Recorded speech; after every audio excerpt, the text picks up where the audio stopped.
Hello, everyone. Welcome to Theo-MathProblemSolver, and I'm excited to take you through the journey of PDE with you. In this particular episode, we are going to look at situations where a given function may be, a solution to a given PDE. But is it always the case that a given function may always be a solution to a PDE? So that is the objective for this particular episode. So stay with me even as we explore that together. But then if you have not subscribed, you have not also turned on your notification button, please do so.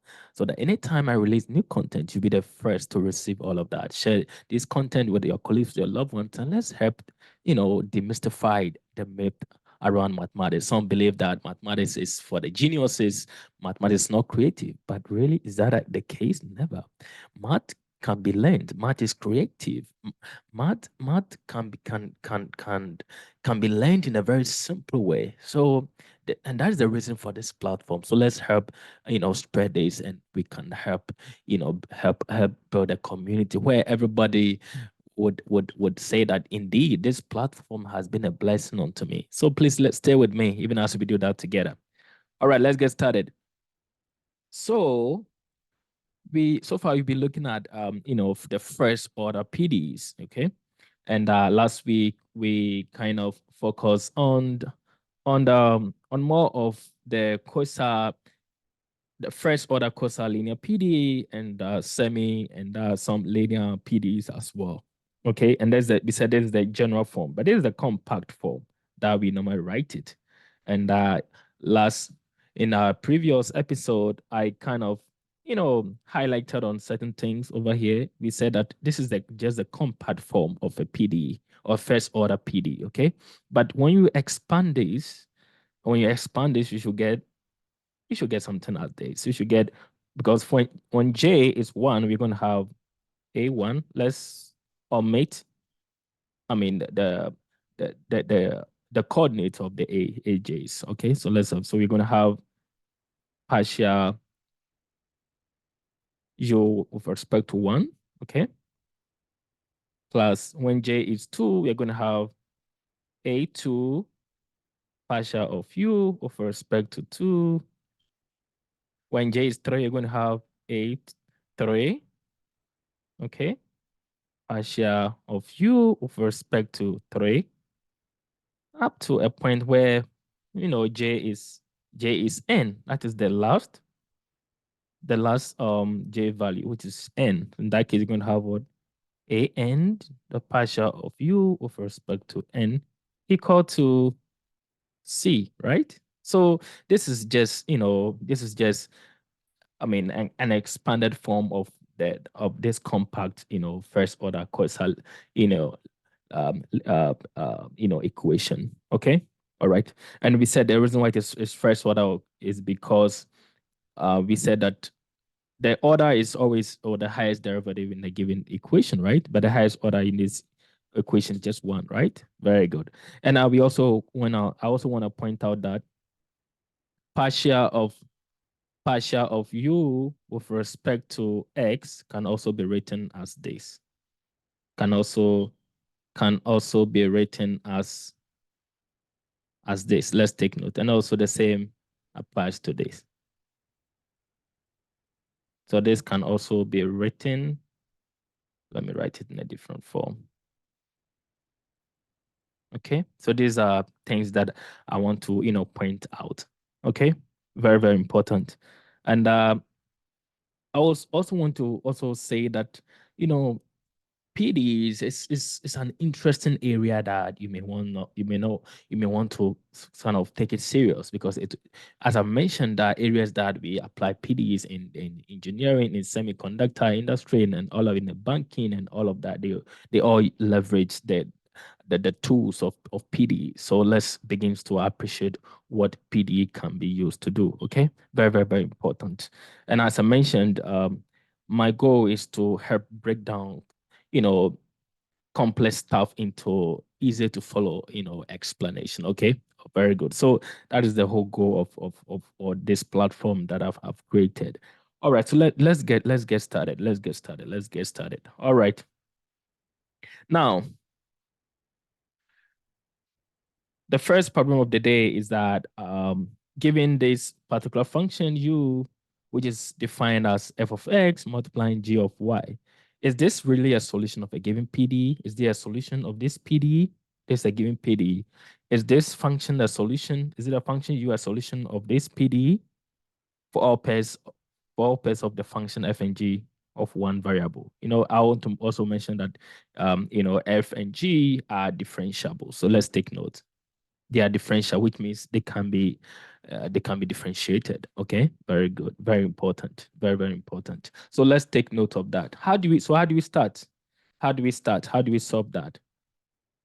So for us to kind of show that a given function is a solution of a PDE, it just means they must, satisfy it. Okay, it just means particular function has to, satisfy the given PDE. Is that okay? Very, very important. All right, so let's get started. So solution.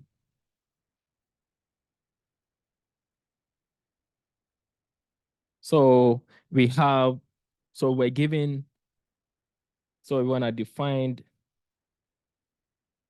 let me use a different pencil. So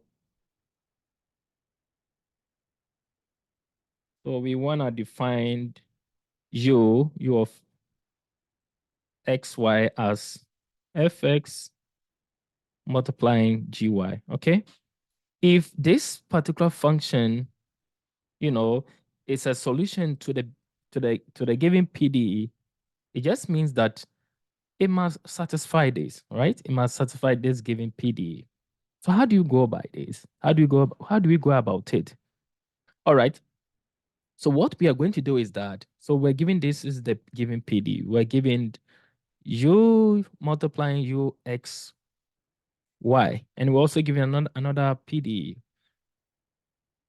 And on the right, which is equal to your partial of u with respect to x multiplying partial of u with respect to y. So this is what I want us to do. So first, we wanna sort of, look at the left-hand side, which is u multiplying u multiplying the partial of u with respect to x, y. And then when we are done, we will also compute for the right-hand side, which is the partial of u with respect to x multiplying the partial of u with respect to y. Then at the end of the day, if you compare the result, if you compare the computation from the left to that of the right, if it turns out they are the same, then we would say that indeed the given function is a solution to PDE, right? Good. So now what we're going to do is that now on the left-hand side, which is this, on the left-hand side, we have u multiplying u, the partial of u with respect to x, y.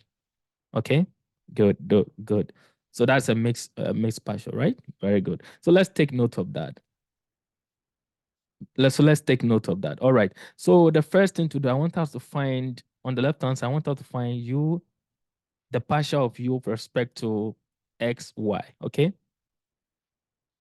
The second partial of u, let me put it more specific. The second partial of u with respect to x, y. So let's take note of that. All right. So how do we first thing, let's try and find the partial of u with respect to x. So with respect to x, remember u is defined this way. So if we are finding the partial of u with respect to x, and over here, the only function that has x as an input is f. On that note, when we differentiate that, we're going to have what? You're going to have f prime of x, then multiplying our g of y, okay? Then with this, we also want to find the second partial of x with respect to y. Now, we are also relying on this, okay? Good. Now, in this, we see that the only function that has y as a component, as y as an input is what? Is g. So on that note, we are going to have what? On that note, we're going to have f prime of x and then what? G prime of y. Is that okay? Good. Now it's almost as if we've been able to, now we have the right-hand side now sorted out. The left-hand side now sorted. Now let's go to the right-hand side. Now with the right-hand side, we could see that we've already done certain things. So we have our the partial of u with respect to s, we only need a partial of u with respect to y, right? So we only need a partial of u with respect to y. So in that case, we're going to look at the given function. Or the given function we have, so the given function, now we see that the only function that has y as an input is g. So on that note, when we differentiate that, we're going to have what? It just means that our f of s is seen as a constant, and we just have to differentiate g of y, okay, with respect to y. In that note, we're going to have what? We're going to have f of x multiplying g prime of y. Is that okay? Is that okay? So now we have almost everything that we need. So what that we are going to do is that we are going to look at the left-hand side and that of the right-hand side, okay? So with the left-hand side, let's get the left-hand side. So with the left-hand side, let me use, so I will use this. So with the left hand, so with the left-hand side, we have u multiplying u x y, and that is equal to what? So we have our u to be what? Our u is defined this way. We have our u to be what? Our u to be defined as what? F of x multiplying g of x, okay? And then all of that multiplying uxy. Now what is our uxy? Our uxy is here. Our uxy. Already, we've already computed for that. And our uxy is given as what? F prime of x and then g prime of y, right? Now let's look at the right-hand side. Now let's look at the right-hand side. So the right-hand side, what do we have? For the right-hand side, we we're given when I compute for something like this, the right-hand side. And with the right-hand side, we've already done everything, so we just have to put in the values. Now, those computation, the partial of u with respect to x, we had our f prime of x multiplying our j of y. Is that okay? Good. And then the partial of u with respect to y, we had what? We had f of x multiplying j prime of y. Is that okay? Now, what that we need at this point, what that we need to do is to find out whether they are the same, right? So let's find out whether they are the same. Now, over here, let's find out. So we have fx multiplying gx multiplying they're all multiplying. Okay. So we see that the right-hand side, the left-hand side, which is this, and that of the right-hand side are the same, right? So we have f of x, which is here. We have g of x, which is g of x. Oh, sorry, this have to be y, sorry. So we have f of x, which is here, and the g of s, which is g of y, which is here.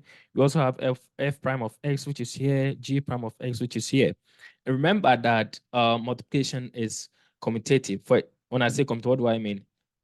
If I have a, okay, and I multiply it by b, if a and b are numbers, okay, are some values. If I multiply a and b, okay, it will be always the result will always be the same as if I multiply b times a. Okay, so we do what we call the transfer of knowledge over here. Okay, we do what we call the transfer of knowledge. So if I have two real numbers a and b, and I multiply them or I dot them, it will always be the same as when I multiply or I dot b with a. Okay, so transfer of knowledge, and to be the same as that. So this means that u is indeed function is a solution. So this implies that. So since so we claim that since you multiplying the second partial of u with respect to xy is the same as the partial of u with respect to x multiplying the partial of u with respect to y, we claim that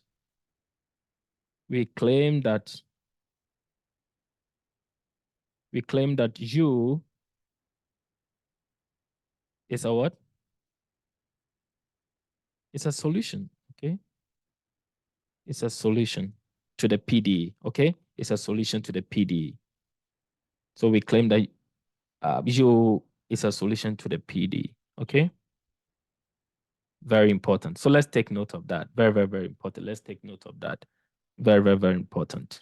At this point, if you have not subscribed, please do so. Turn on your notification button so that anytime I release new content, you'll be the first to receive that. Thank you so much. And also at this point, if you have some questions, please put it in the comment section and I'll attend to you guys. All right, let's get going. So our second problem of the day. So our second problem of the day is that we are given f, which is differentiable. We want to show that the function u defined as this or defined by this,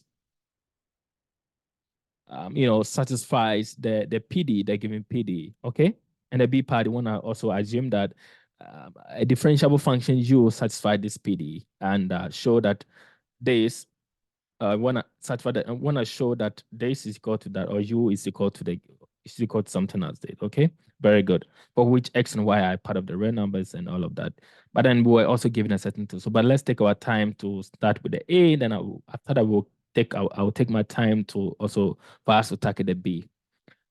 At this point, if I were you, what I'll do is that I'll pause the video and try and do it myself and see what I'll get the same. Okay. All right.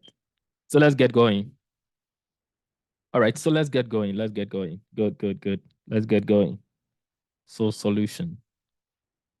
So we're given. So let's define. Okay, so define u of y, u of xy equal to f of x squared plus y squared. Okay, but then we know that x and y, note that x and y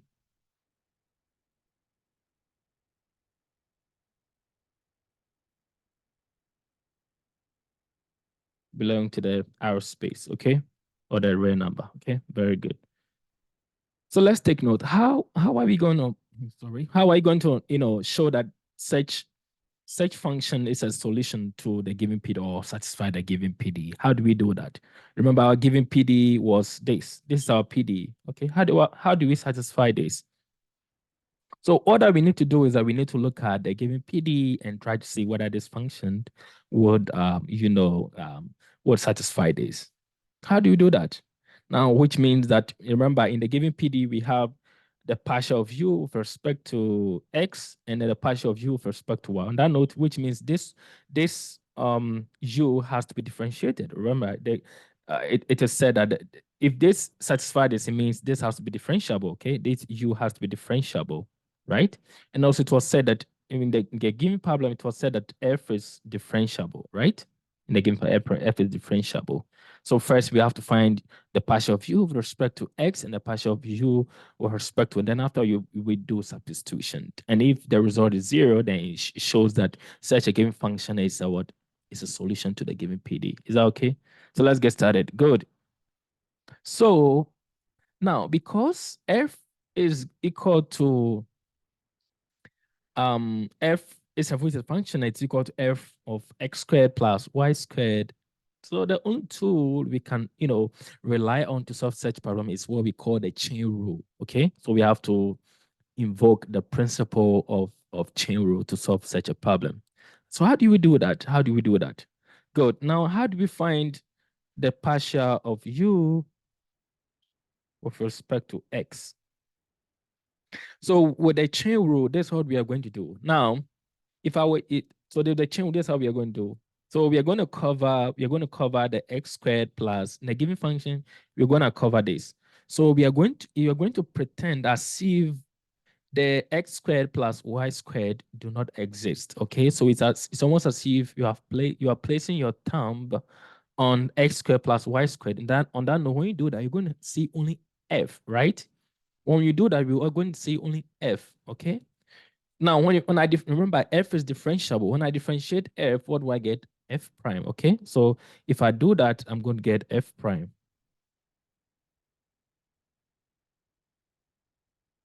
Now I go back to the same function. I go back to the same function. Then I place my thumb on only the f. Then I place my thumb on only the f. On that note, we are going to we are only seeing x squared plus y squared. Now, remember, I'm finding the partial of u with respect to s. Then I differentiate x squared plus y squared with respect to x. What do I get? I'll get what? 2x, right? So I'll get 2x. So I'll multiply that result by that. Okay, I'll get 2x. Now, when we do the same for y, it's the same procedure. So you get what? You'll get 2y multiplying f prime s squared that. Now, what at the end of the day, what you're going to do, you're going to substitute that into the given PDE. So let's substitute that into the left-hand side, okay? So remember, the given PDE was what? Was what? Was y multiplying the partial of u with respect to x minus x multiplying the partial of u with respect to y. Now, what is y? So we maintain that. So we have y, we maintain that. What is u? The partial of u with respect to x. And that gives us what? That we had this, right? So we have 2x. So if I were you, I'll write 2x that. Then f prime of x squared plus y squared, right? Then minus, okay? Now what is, so I have my x. Now what did we get for the partial of u with respect to y? What did we get? We had this, right? So I'll put that there. So we are doing just substitution.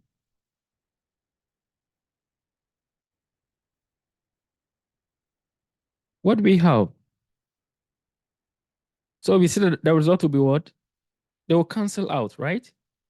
They'll have 0. So if we get it, so you see that we've been able to achieve the result over here. We've been able to prove that indeed, since the result is 0, which is the same as the given PDE, it just means that the given function u is indeed a solution to the given PDE, okay? So we claim that u is a what? It's a solution to the given PDE. Is that okay? To the given PDE. So let's take note of that. I believe we all get this one. If you have any question, please put it in the chat box, and I would attend to you. Now, if you have not subscribed, please do so. Turn on your notification button so that anytime I release new content, you'll be the first to receive that. Thank you. So let's get going. Let's look at the B part. So with the B part, we said that it was said that we should assume that u is differentiable and that it also satisfies this given PDE. Now consider that u is still defined as this way, in this way, this f, which is in terms of f, okay? And we were also told to consider w of z over w of zt to be equal to u of some some stuff, okay? So how do we how do we sort of attempt such a question? How do we do that? How do we do that? And that is what I want us to take our time to really solve. Now, so we're given f of x, so the b part. So I would say that the b we're given, so I'll say because that's what the solution is. So let's this, oh, where's, okay, let me get rid of this. So I will say that, we will say that let u be a solution.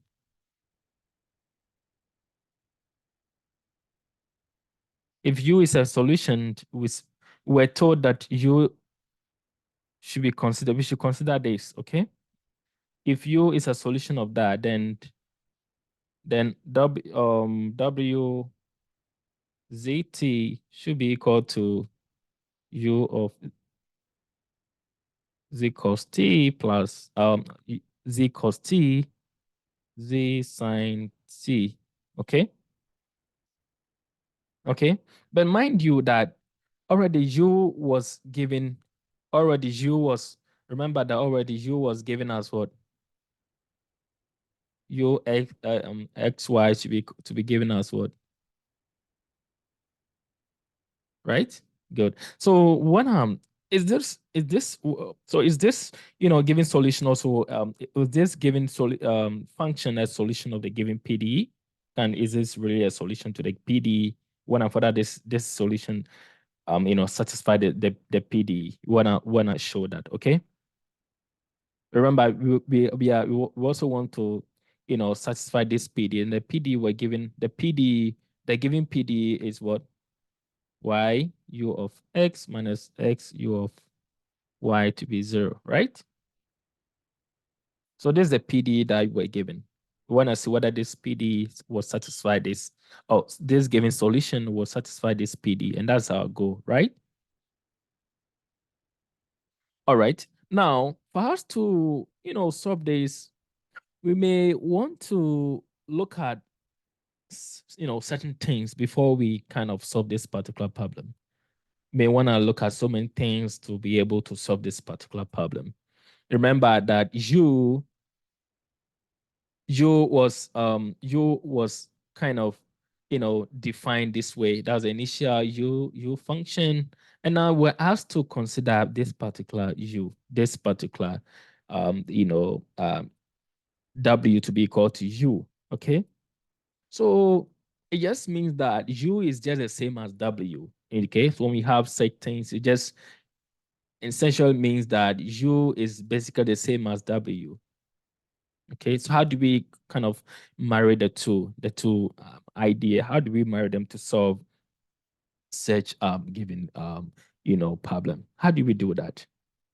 Good, good. So let's take our time. It just means that u and w are related. Yeah, like a brother and sister, they can be equal to each other. Okay. So for us to solve this, because there are a lot of things involved, the easiest way to solve such a problem is to use the concept of the chain rule, okay? The concept of the chain rule. And what is the purpose of the chain? The purpose of the chain rule is to solve composite functions. And what are composite functions?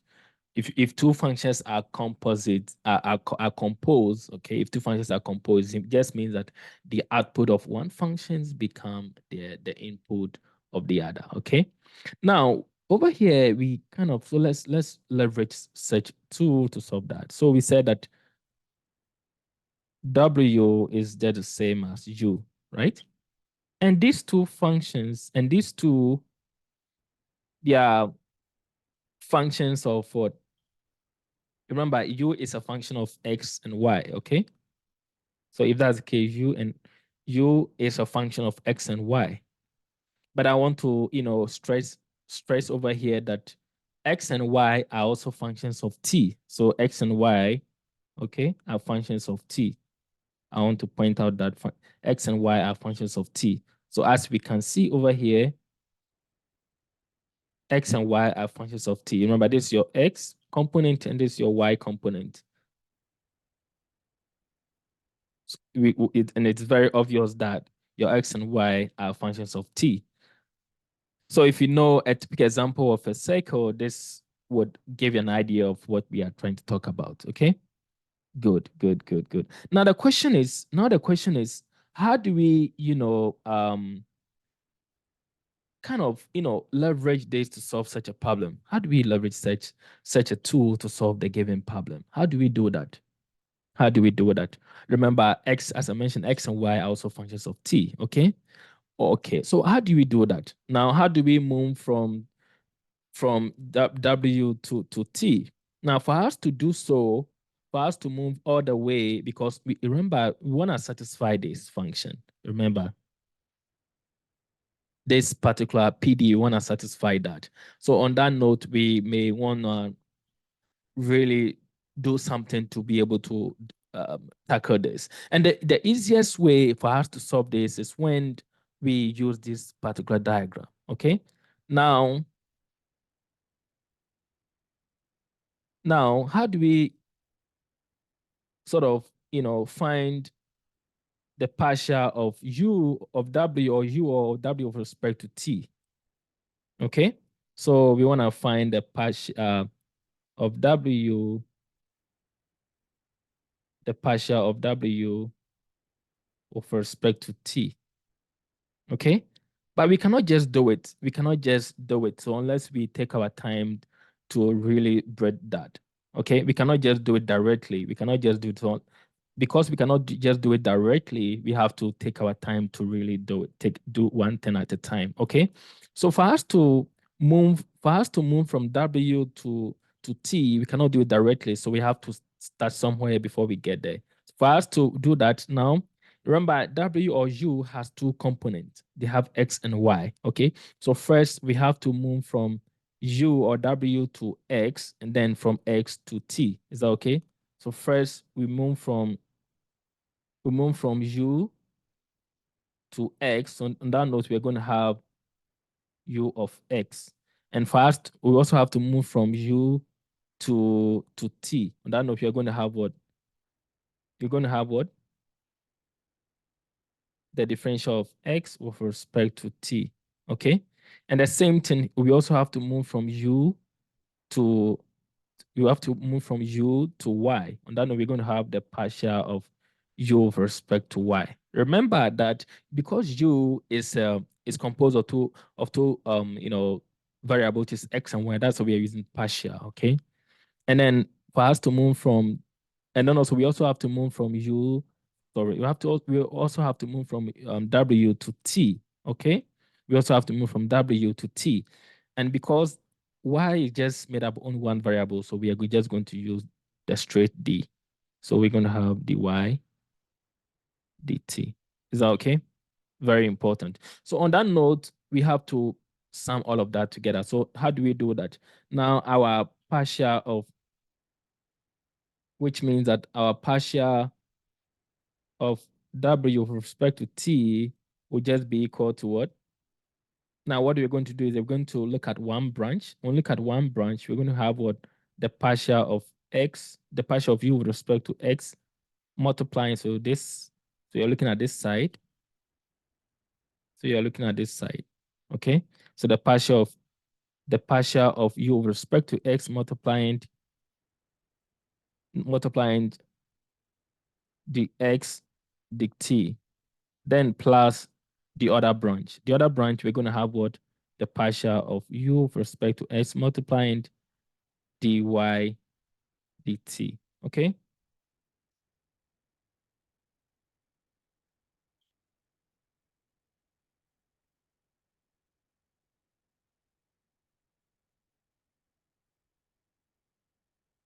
I believe we are all getting it.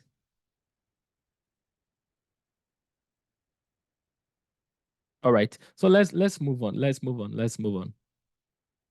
Now, how do we solve this? How do we solve these things? How do we solve them?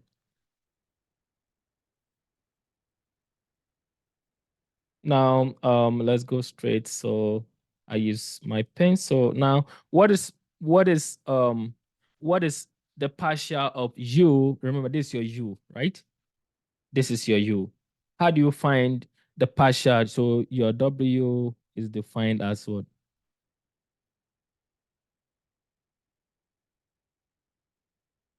Let me write it well.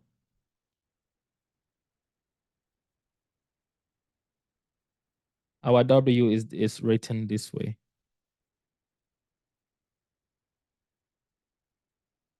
Okay. So how do we find the partial of U with respect to X? Remember, this is your X component, okay? And this is also your Y component. Is that okay? Very good. So let's look at something here. So I am finding this with respect to X.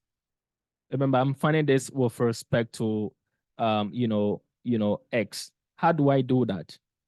How do I do that? So which remember, because you cannot kind of do it directly, or we already know that you kind of have to have that in mind, okay?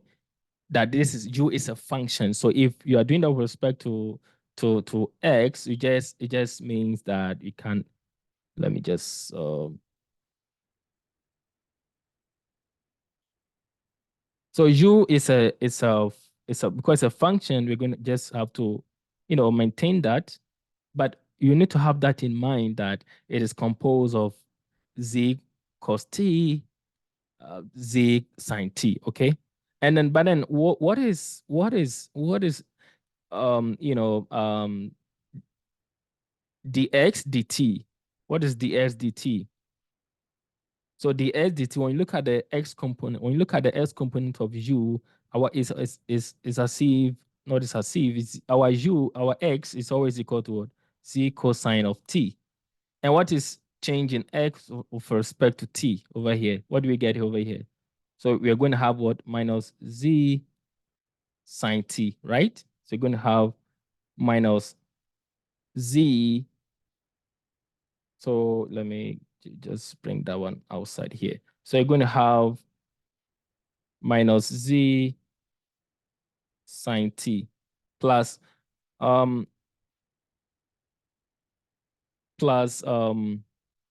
our the partial of u with respect to y. Okay, so since it's already a function, we maintain that. Okay, all right. Now what is change in y with respect to change in t? Remember, your y component from this, your y component, let me use a different pen. So your y component is what? Z sine t. That what is dy dt? Your dy dt is what? It would be what? Z multiplying cosine of t. Okay, good. So on that note, you're going to have z cosine of t. Is that okay?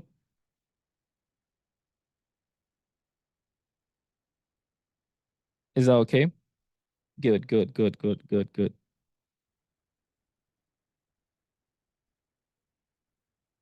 All right. So what can we say? What can we say about this? What can we say about this?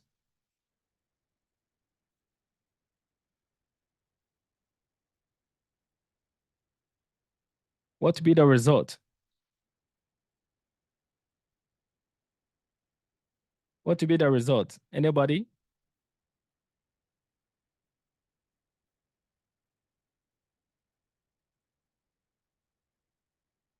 Anybody with the idea of what we can do next?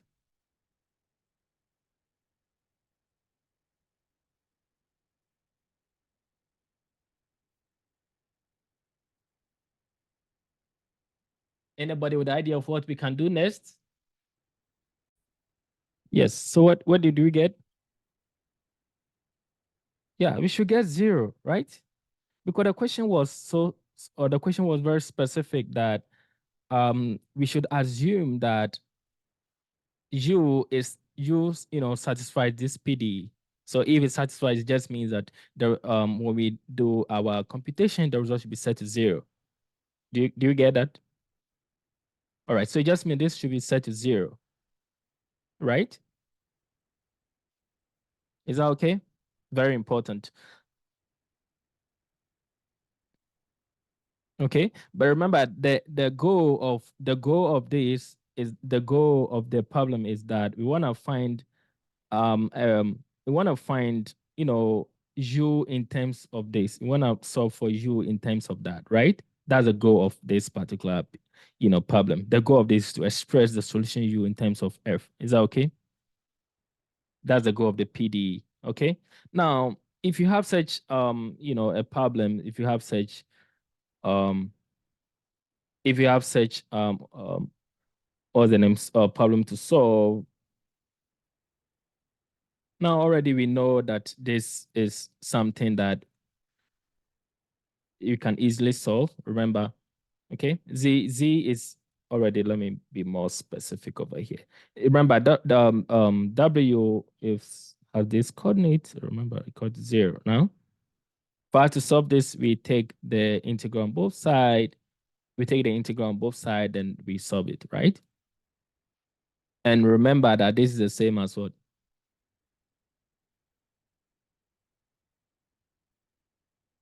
Is that okay? Is that okay? So we can just take the integral on both sides. We can just take the integral on both sides. Okay. So and when we since already the differential or the differential equation of this is already zero. Okay, since it's just equal to zero, it just means that the solution W will be equal to some constant. Is that okay? It just means that so this implies that our W of WZT will be equal to some function. Some function, let's call it F cap. Let's find some function, let's say it's some F cap, but it has to be in terms of another variable, let's call it Z. Remember, Z is made up of two variables, Z and T, but in when we're solving, remember Z was fixed. Is that okay? Now, if you kind of find the integral, always W, the constant W always has to be in terms of the other variable that was fixed, okay? And we said that let's F cap of Z as a constant. Is that okay? As a constant. Very good. So let's take note of that. If you don't understand, please put it in the your concern in the comment section and I will address that. So we want to say that this. So with an appropriate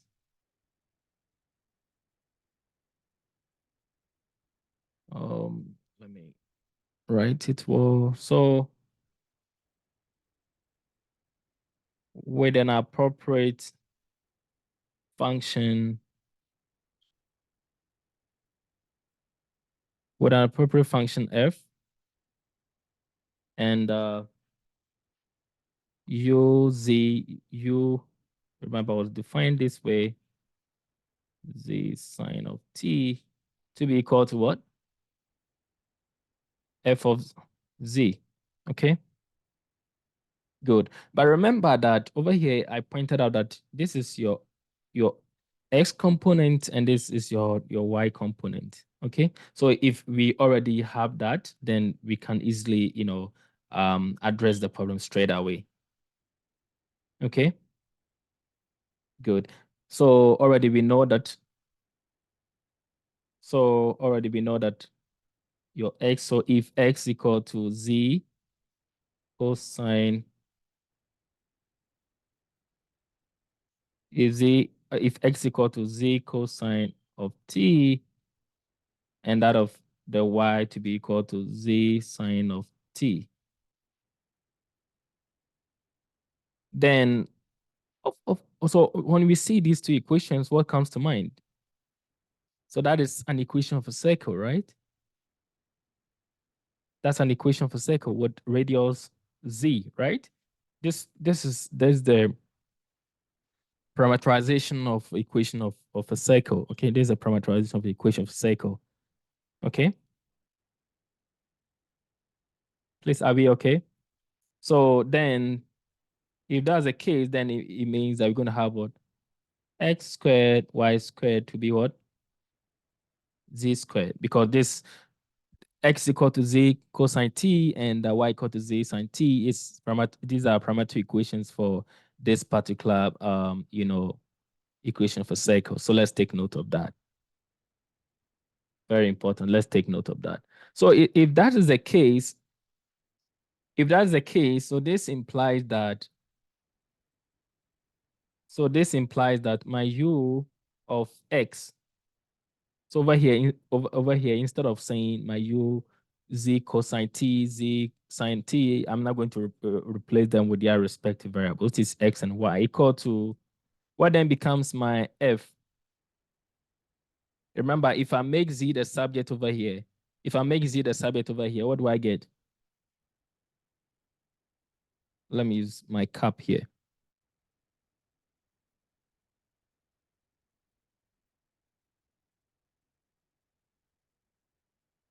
If I make z the subject over here, then it means I'm going to get what? The root of what? X squared plus y squared. Remember that my Z is here, and I'm just kind of using this to solve, or to just sort of make things as simple as it should. Okay. Already we know our U to be defined that way. Already we know our X and the Y component, their corresponding components. Okay. And over here, remember that our F, we had F of Z, but then remember Z over here can be made the subject here. So what that we did was to make a standalone, and by doing that, we're able to put it into that. Okay. But this we said can't. So this we can't represent that as what, as that. Is that okay?